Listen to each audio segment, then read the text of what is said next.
So thank you, Cliff. And I kind of want to start with the most important slide, which is acknowledging the two students who really run this project, which is, oh, sorry, I don't know what happened. Can you see my screen still?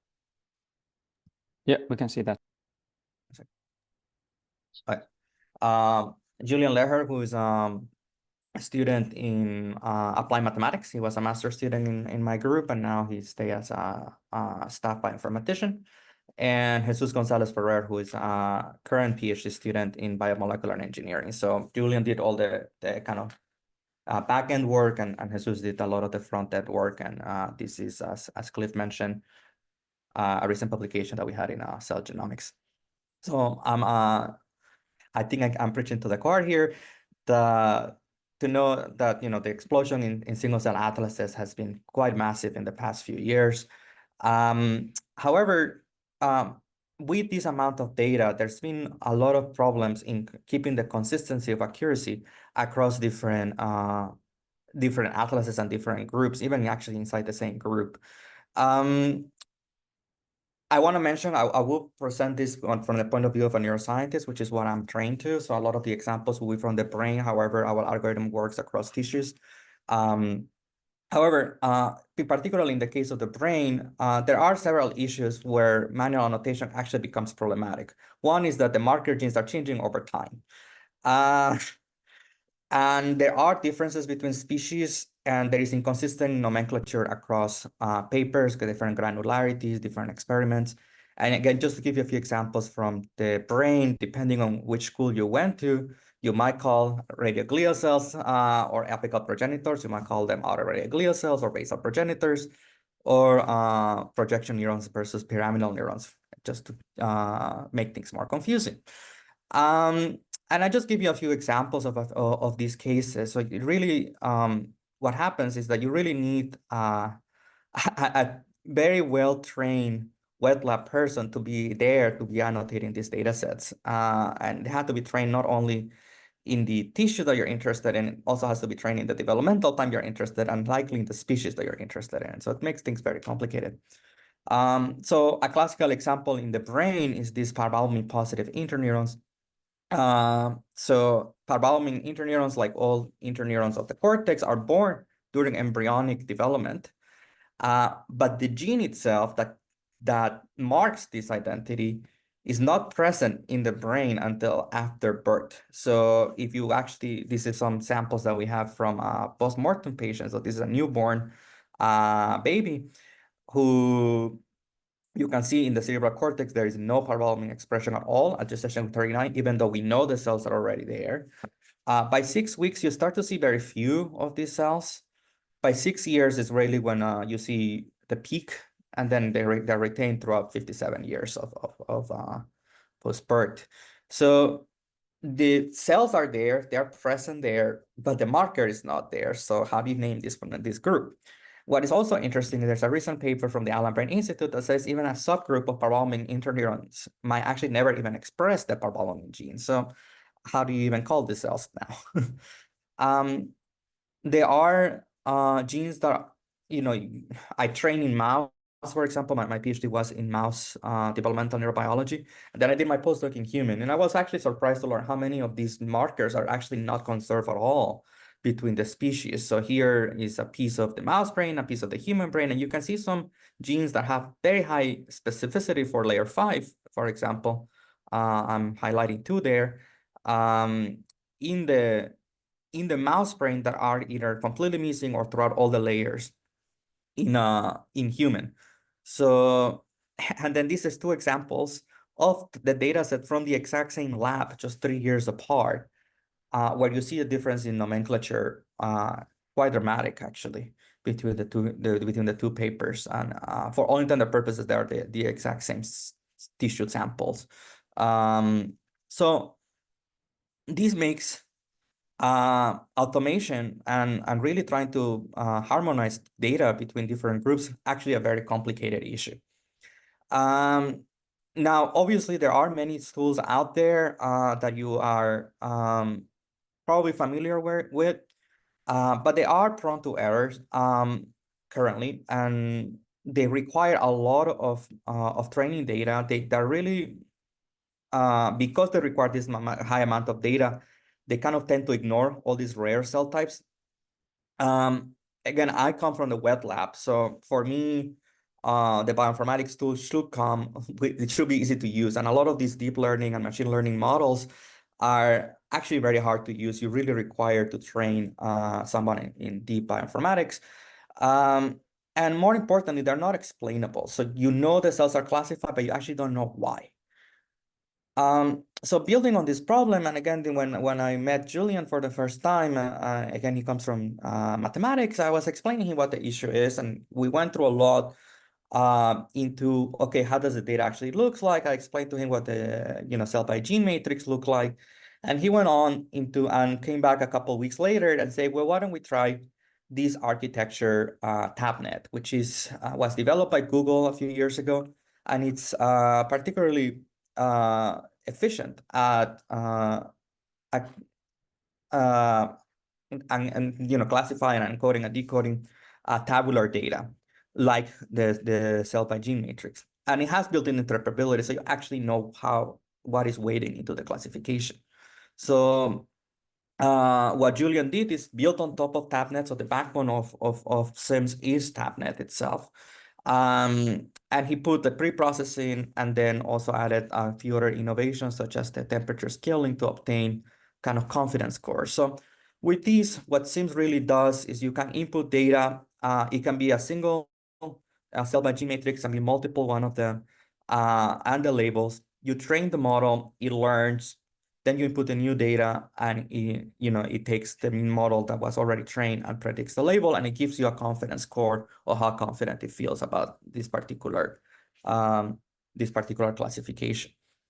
Now, if you look at how difficult it is to use SIMS, I said for me it was very, very important that this was very easy to use. So we worked very hard with Julian to make this go to the very minimum. So this is all you need in order to train the model, and this is all you need in order to infer a new data set. So we made it very easy. Hopefully it's very useful for the community.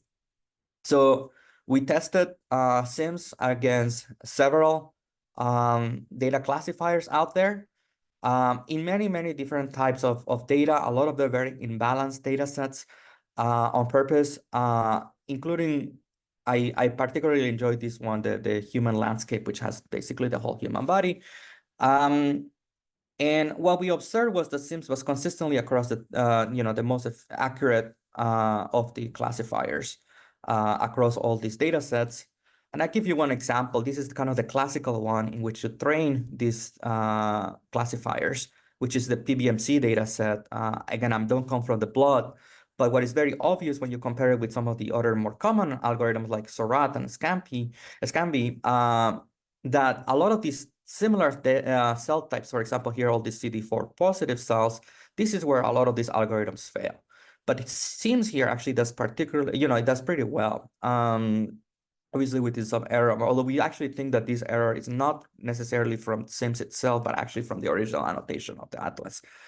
But for us, it was actually quite interesting how all the algorithms were failing. Again, they work really well in kind of very distinct cell types, but once you actually go into these nitty-gritty, very similar cell types, that's when a lot of them fail.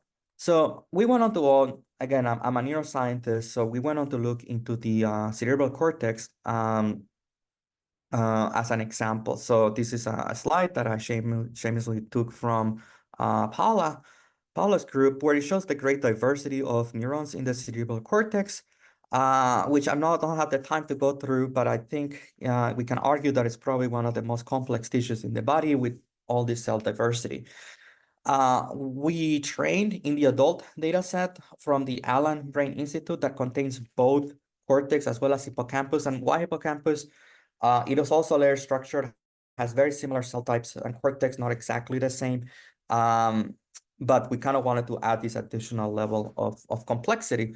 And when we did this training, we observed that SIMS can classify across all the 42 cell types defined by the Allen Brain Institute at over 98% accuracy, which was pretty exciting for us. So it works really well with adult tissue.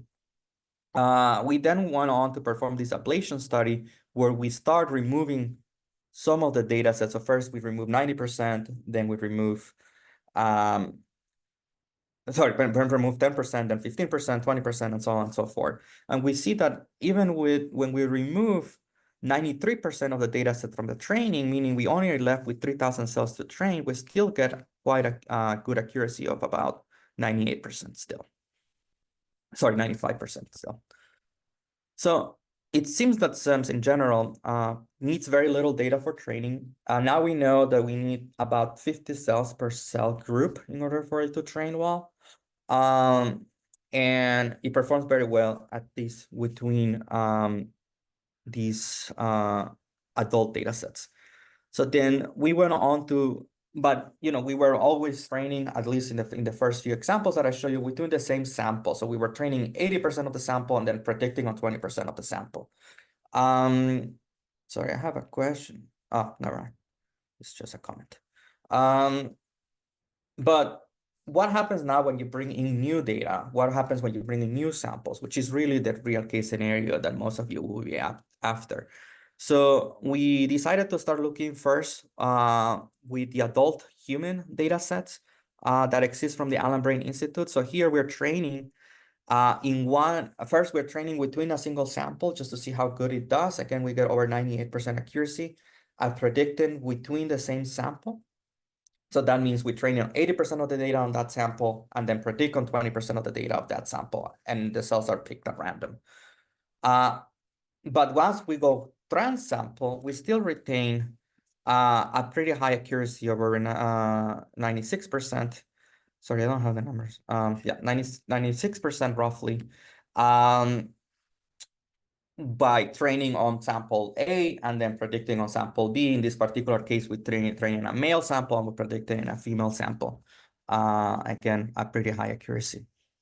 So, okay, great. This works very well for the adult human and adult mouse data set, but what about development? This is where it becomes tricky. So in the cerebral cortex, development happens, particularly in mice, particularly fast. So we get a lot of, so we start getting neurogenesis about embryonic day 12. Neurogenesis is mostly over by 15 and a half at that point. You kind of don't really get more neurons, you get astrocytes at that point. And the mouse is born, so E18.5 is usually the last day in mouse development. And then after that, it becomes, depending on which lab you are, either P0.5 or P1, which is the next day, basically after birth. So we find that this development might be a more challenging question.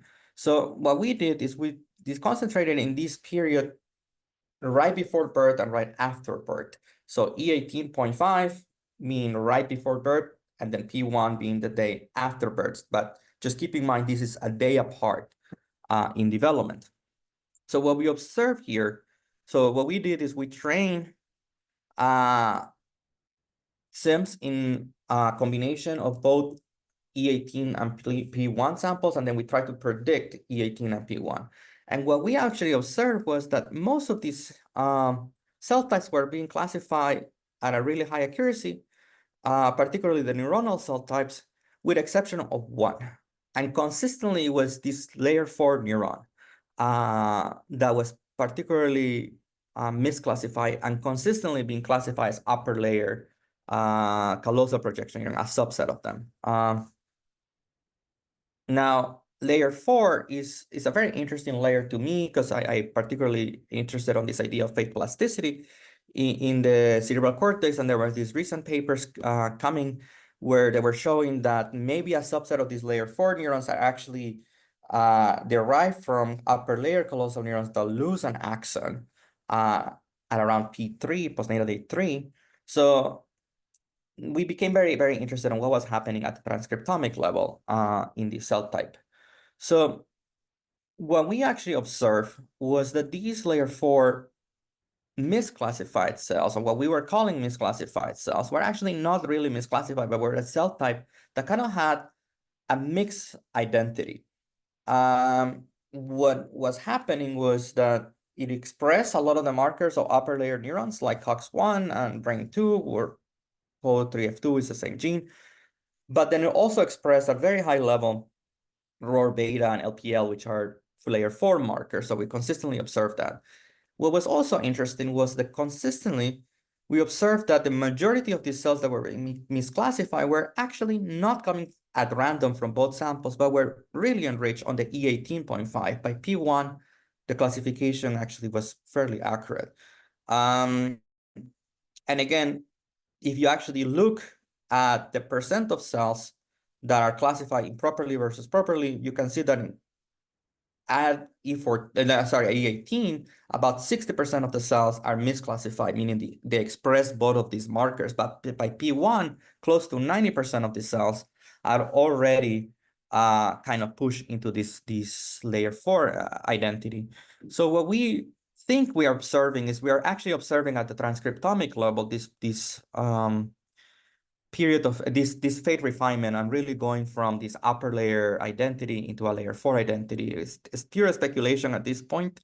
But now I have another master student who is actually specifically looking at this question and trying to pinpoint what these molecular networks are and how you actually go from an E14 or E13.5 progenitor all the way to making a layer 4 neuron through this fate refinement process. So we're very excited. We are going to have a paper coming out very soon on this. So building on this, we now wanted to actually go into a question that is very dear to my heart, which is the question of brain organoids. Now, brain organoids in general, there are two really school of thoughts. And again, it really depends on who you ask. So a lot of the people in the field agree that there is certain amount of reproducibility across organoids, at least on the cell types. Now, if you come from one school, there are the true belief that there is this cell stress in organoids that inhibit the differentiation of progenitors into neurons, and what you actually get is a weird neuronal cell type that God knows what it is. There is another group or another train of thought that would think that the stress cells are there, they are present, they exist, but they are bioinformatically removable from the data, and you can just call them a cluster, and that's it. So we went on to actually try to answer this question. I'll give you the short answer to it. It's not that simple. There is a cell line dependency. That's kind of what we observe, at least. But I kind of wanted to go a little bit about how we went about this. And we actually started using this data set of 6 months old organoids that were derived from 3 different cell lines. So I'll call them, I'm just going to call them what the authors call them, which is the 11A data set, the GM data set, and the PGP data set, which again, these are the name of the cell lines. So we first wanted to predict between the same organoids line. So we train on 2 organoids, and then we try to predict on a 3rd organoid of the same line. When you do that, you get an accuracy of 86%, which means it's actually pretty good. This tells you that between the same line, in this case, the 11A cell line, there is a high degree of reproducibility between different organoids, at least at transcriptomic cell type. And it really is true across all the cell types out there. So that was pretty exciting.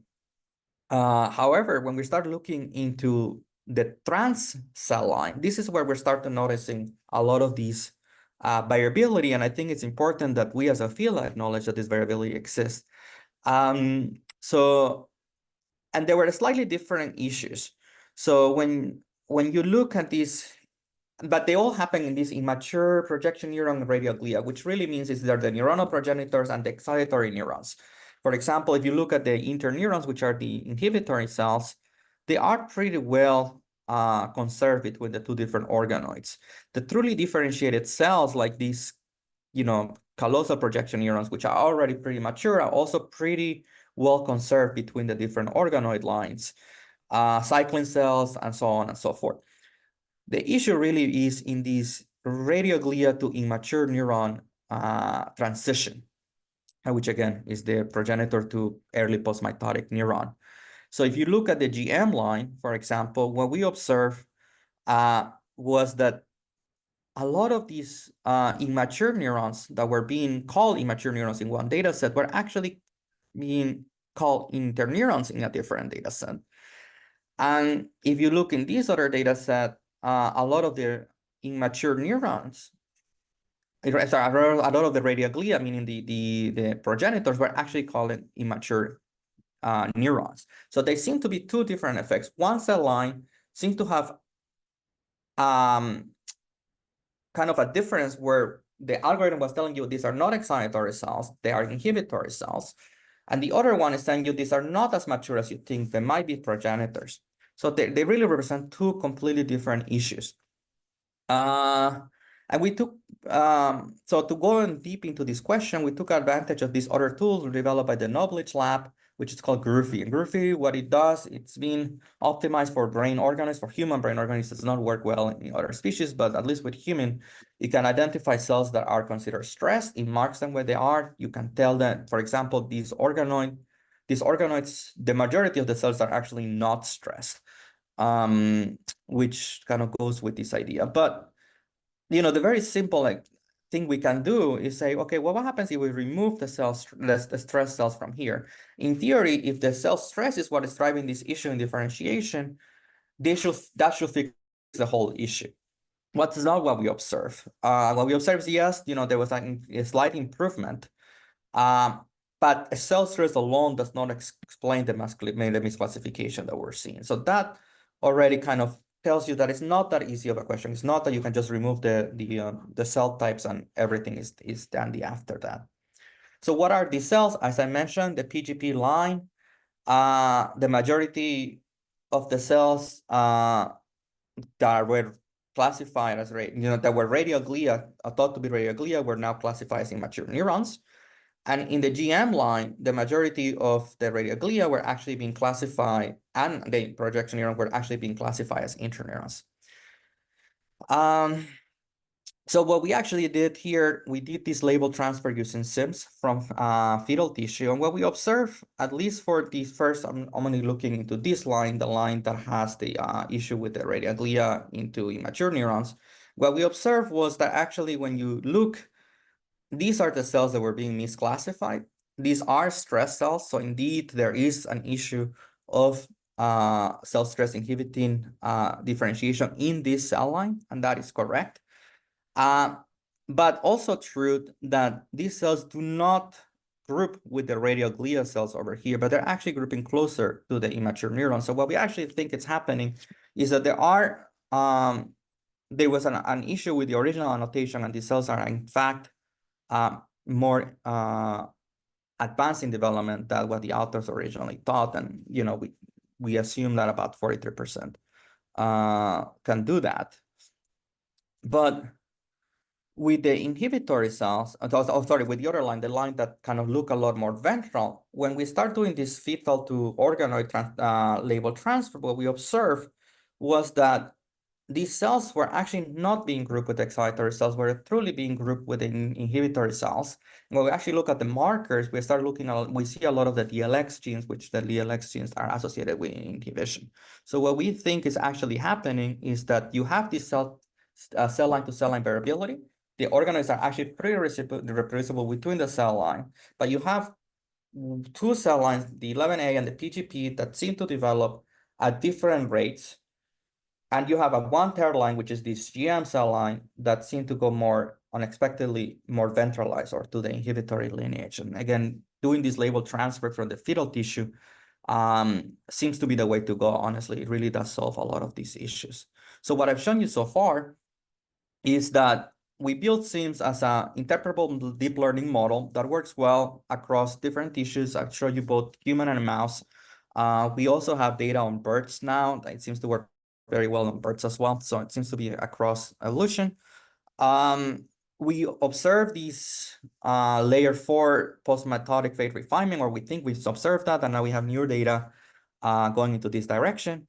But then also we find, I show you a lot of this organoid variability that was assessed through SIMS, and I really am encouraging everyone to use a lot of the fetal tissue annotations and atlases, and the new meta atlas by Aparna Baduri has been, I believe, is probably the way to go.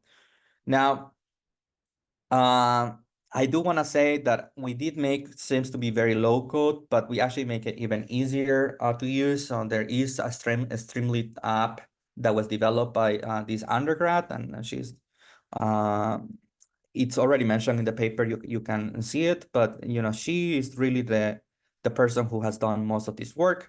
So what we have done here is we have already provided you with some of these training data sets. For example, organoids, you have a lot of the primary tissue. And if you have any data set that you want us to be used as the benchmark, please let us know and we can upload it on the app. Or again, you can run this on Python on your own computer if you don't want to share your training data. But there is the app and it's available for you to do that. And again, it just lets you do scroll which data set you want to use to train, and it just predicts the cell types immediately after. It will visualize the predictions immediately after for you. You can just ask them to explain the classification and show you what is using to make this classification. You can plot your genes, and she very recently added this other capability also to kind of intersect it with pathway analysis and GCS. So you can actually now very easily kind of see these gene networks across. I'm very excited about this new ability. So a lot of you who have worked on this label transfer are probably familiar with Azimuth, which is a different Streamlit app built on top of Seurat. We are trying to put SIMS as an alternative for you guys as well. Again, we do have some of the similar data sets than they do, but we also are trying to put a few more data sets. And we think our algorithm is a lot faster than Seurat. And again, it particularly works well in developmental data, which is not the case in Azimuth. Now, I also want to take advantage of the last 10 minutes that I have to show you a little bit about some unpublished data from my group and the direction that we're going, and in the hope that I can get some new collaborators here and get some feedback from you guys. So this is the sneak peek from a couple papers that we are working on. And this is spearheaded by two graduate students, Hunter, who is a student in molecular and cellular biology, and Sebastian, who is a student in electrical and computer engineering. But together they have developed this beautiful protocol, and this particular case is a mouse organoid protocol, but they also are working on a human and a bird equivalent to make brain organoids. What is different about these brain organoids is that they actually mature their electrophysiological properties quite fast. In the case of the mouse, for example, you see electrical activity in these mouse organoids at about 15 days, and you have true, very complex networks by 22 days.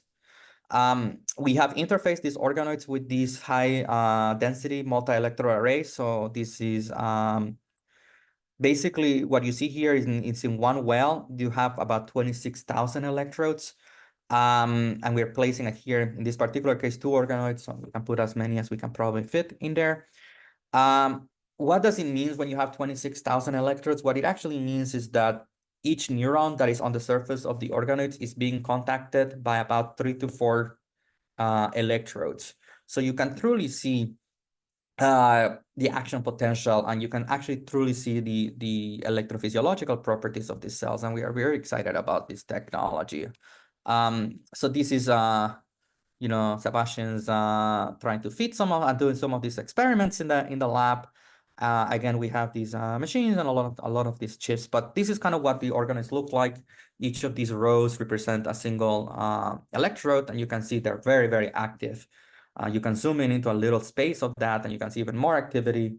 And then you can actually zoom in into a little region of the organoid in this case, and you can see how this is purely a single neuron.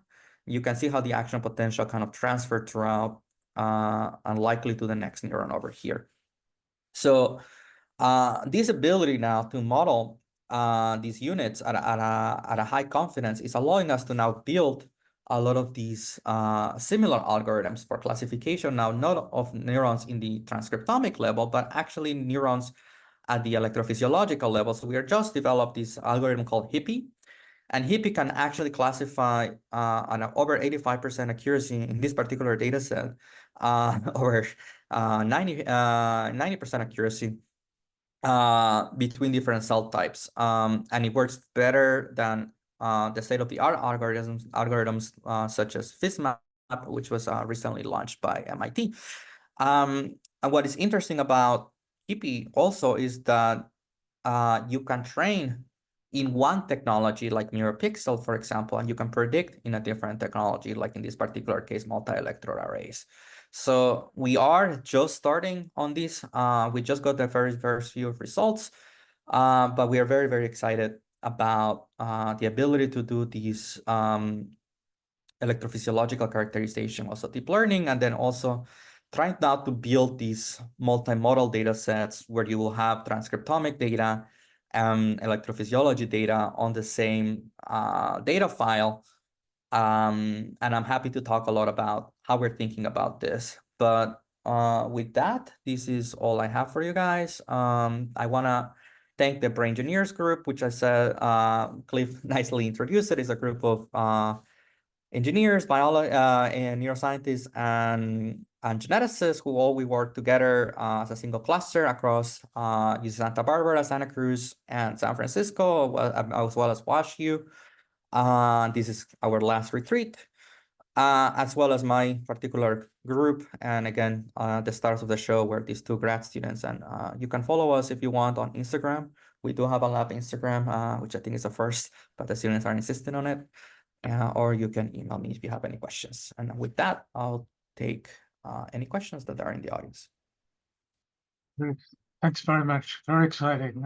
I really love the integration of the transcriptomics and the electrophysiology. I think that's going to be a big breakthrough. Okay, we're open for questions.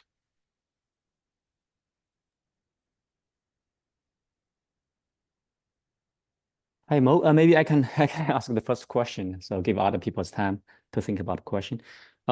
Well, the question I have for your tool is,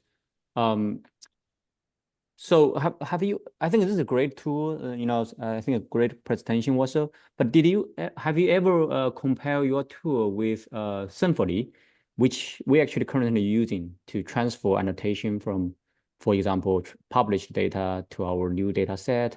Have you ever compared Symphony before? And then maybe I have a follow-up question after I get the answer.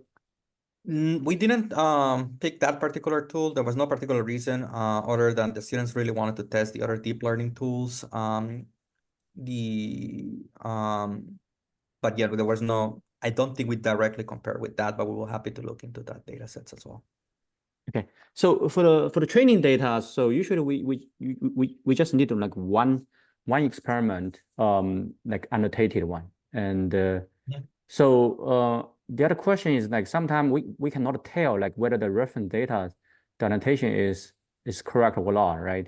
So how that will affect the final result? You know, if you have if you choose a not perfect, you know, single cell RNA-seq data, I think that's where your annotation will be kind of misleading, right? Yeah, so that's an issue with all the atlases, and that is true. The best way to test it, or the way we think it's probably the best, is to do this random split where you take, you know, what we did is we take 80-20, 80% of the data we train on and 20% we predict. And there it actually tells you a little bit about, you get a lot of information about the data there and see how good the classifications are and how, if you start looking at these confidence scores, if the data sets or the clusters are not well annotated, you're going to start to see that there is a lot of indecisiveness of the software to tell you what the cluster is. Great. And I'm also what's very interesting in the web-based tool you guys actually developed. So is there any APIs we can directly use? You know, so for example, if we are going to use the web tools, then we can link to our tool or our pipeline easily. Yes, so I will the link is on the paper. Is an app on Streamlit, so I believe it's SC-SIMS. But yeah, we're doing that, and we are hoping to improve it. We are working now with the people here at the Genome Browser, UCSC. So I don't know if you know this, but we also have a cell browser where people can navigate through the single cell datasets. So we're trying to integrate SIMS with the UC Santa Cruz cell browser, so that then any data set that gets submitted to the cell browser will also have the ability to be trained on. The issue here, at least where we are struggling a little bit about, is on the amount of computational power that will be needed to do that, given the amount of data sets that we have. But it's something that we are trying to solve and applying to grants for. And I would predict that within a year, we will probably have that already integrated within the cell browser. So we're actively working on it. But right now, we kind of have them separate as the app. I see. That would be great, I think. Thank you. Yeah. The idea, will be kind of like what you guys do with you have your sequence. And the Allen Institute is thinking the same way, right? You have when you do genome search, you kind of paste the FASTA file, and then it tells you what it matches to. We kind of want to do the same with the cell browser, hopefully. Yeah, that'd be great. And you have a question? Oh, sure. So I noticed, this is like a great methodology and a great presentation. Thank you. I noticed I think you compared with several existing methods. And this method is great outperforms in the peripheral blood samples and the brain cortex samples. And in a few other tissues like human landscape, heart, kidney, or lung, it's kind of have similar performance with your right. I just wonder would you recommend using this method especially for the peripheral blood or brain samples? What about other tissues if those are not compared yet?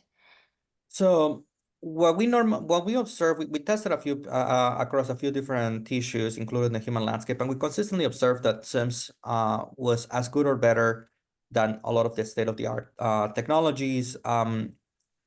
Eventually you're probably gonna have to try a few. I think the major advantage that we're providing is the easy to use, and then also the inference time. So, methods like Seurat or Sievert, for example, which is kind of the big deep learning model, will take a lot more time that SIMS does on making the inference. The other ability that we have is that you can actually export the trained model, and you can share that trained model. So for example, you can actually put it as part of your data on your paper. Here's the trained model. If you want to have a new data set, you can just directly compare with that. Or you can send it to your collaborators, and then you can unify basically their nomenclature across all the labs. That's the advantage of SIMS that the other algorithms do not offer. But ultimately, you're probably going to have to test a few for your particular sample. Where I think SIMS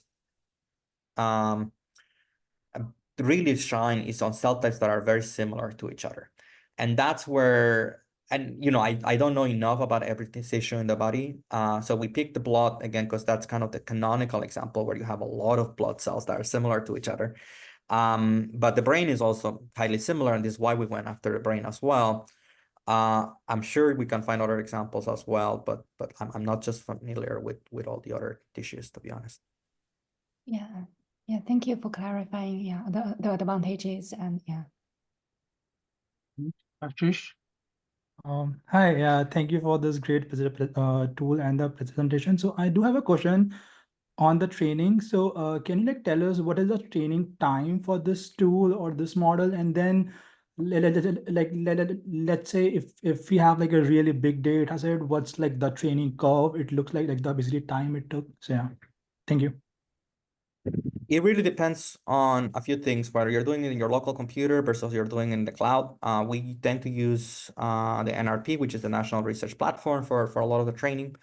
If you do it there, it's going to be a matter of minutes. If you do it in your local computer, it's going to be probably an hour. But it really will depend on a few things, right? The size of your data set.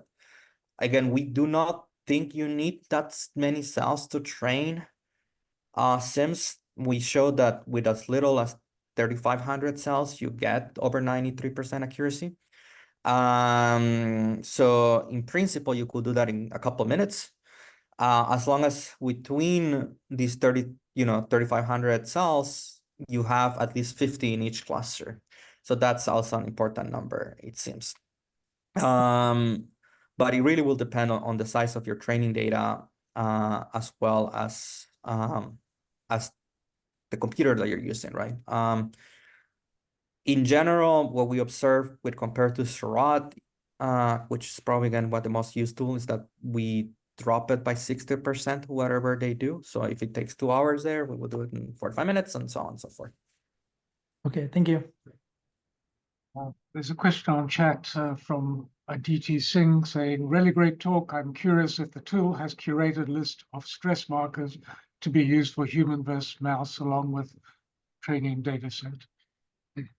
For stress marker, no, we have not curated that. The Knowledge group has published their tool called Groovy. And I'm happy to share the link to that paper. So we actually leverage their data set, but their tool is really just that. It's a set of markers of different stress pathways, and they are basically, they look at the combination of these markers and then flag the cells that look stressed. It works very well with human. It doesn't work well with mouse. I don't know the reason, honestly, because you in principle it should be the same markers and it should be the same homologs, but the software doesn't work as well. Yeah, so if what you're looking for curated stress markers, I highly recommend using Groovy. Well, I've got a question. Quite a few labs are now injecting human organoids into mouse brains. You can do single-cell profiling and differentiate the human and the mouse clearly. Yes, that is done almost actually in the pre-processing even, right? Because it will have to align either to the mouse or the human genome, and you will have to have a confidence on how it is. You can train in both mouse and human. I will match it. It's actually a pretty simple issue to do, but even in the pre-processing, it will do it for you.